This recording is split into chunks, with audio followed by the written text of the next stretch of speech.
Keith, you have to ask you about the hair. Why?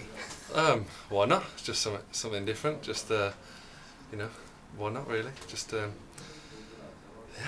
no real special reason. Just decided to grow a little bit and see what happens. And the guys are giving you a bit of banter about it, no doubt. Yeah, of course. You know what the lads are like anyway. But just take it on the chin. I think they're a bit jealous. Some of them are balding a little bit, so a bit of jealousy there as well. On a more serious point, you got forward a lot on Tuesday. So how frustrating was it to see Ellison slam that ball in at the end? Yeah, it was heartbreaking for all of us. To go down to a goal that shouldn't have stood. He's clearly shoved Penner to the side before he's put a good finish in, but he should never have got there in the first place. So kick in the teeth, but we take a load of positives from the game and just kick on really. Have you felt your form's been gradually getting better game on game in the first four? Yeah, definitely. I think the last game was my strongest, and hopefully going to continue to get better and better, and try and produce the form that stood me in good stead last year. And because of the forwards you now have, the supply chain in the wide areas is particularly important, isn't it? So if you and Josh are on the right, or you and Kaida are on the right, to get the right balls in is very important. Yeah, definitely. We've got good strikers at the club. We've got good finishers. So the more chances they get, the more goals we're going to score. So that's something we look forward to producing for them. You'll have played against Akinfenwa quite a lot before. He's an awkward guy to play against. So what do you have to do to try and keep him quiet? Basically, just try and stop the supply to him. He's a big target to hit. So if we can stop the ball coming into him for him to start setting attacks up, then I think that's the way forward. He's not going to outrun anybody, is he?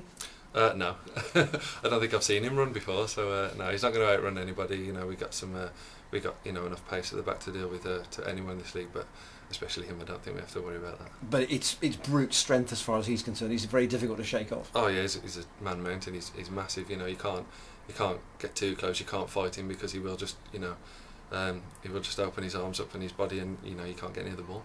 And he's not a bad finisher either, come to think of it.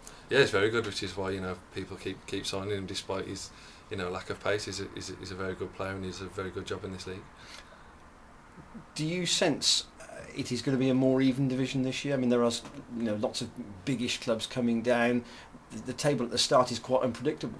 We were just saying everybody's beating everybody in this league already, so it's going to be difficult for everybody. But you just need that bit of luck and that string those wins together, and hopefully it'll all come good. I mean, interesting that in the Swindon game, as you scored first, held on to win. Mark said this morning, he thinks that if you can get ahead in matches, you've got more chance of keeping leads this year. Do you think that's fair? Yeah, I think that is fair. I think we've got more experience, and the lads that were here last year have learnt from last year, and I think we are strong enough. When we do take leads to hold on to them now. And not to compare two players too much, but if you've got an Alan Bennett rather than an Ashley Eastham or a Martin Riley in the back four, what difference does that make? It's just experience and know-how. Benno can pass that on to other players, Stevie as well, and it just brings a confidence throughout everybody. And we've got one job is to keep clean sheets, and that's what we try our best to do. Have you noticed Alan's influence already? Yeah, definitely. He's got abundance of experience. He's been promoted a couple of times. He knows what it takes to do well in this league, and like I say, the lads have taken what he says on board, what he does on board, and we're going to be a stronger team for it. Keith, so going back to Akinfenwa, you can't, like you said, you can't try and outfight him because you're going to come off second best. So is it all about using your brain a bit and dealing with him in other ways? Yeah, definitely. His strength is one and his weakness is another. If we can keep a high line, because he's never going to run in behind, he's never going to run down the channel. So, like I say, if we can keep a high line and stop the supply to him, then I think that's the way forward. Yeah, and Tuesday night, I don't think I've ever seen you get forward as much, particularly in the first half. You were running right down the right. Did you enjoy that, getting forward? Yeah, I do. Obviously my first thoughts is to defend and keep clean sheets, and we didn't do that. But the other side of the game, which I've been trying to improve on, especially last year and this year, is to get forward and supply and create more goals.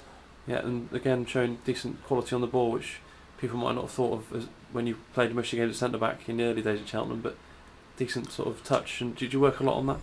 Yeah, I like to think that comes with experience. I've been playing right back for a while now, and it comes with part of the position. So I like to think I have a good bit of composure on the ball and set us off on an attack. Yeah, and that mental strength that will hopefully help you hold on to more leads. Do you think that will also help you not be affected by the late goal on Tuesday, which might have affected other teams, because it was a sickener, wasn't it, the way it went in? Yeah, it really hurt when it went in. You're just in off the post in the bottom corner. But the good thing is we've got another game straight away. So we put that behind us. Positive result on Saturday and kick off from there.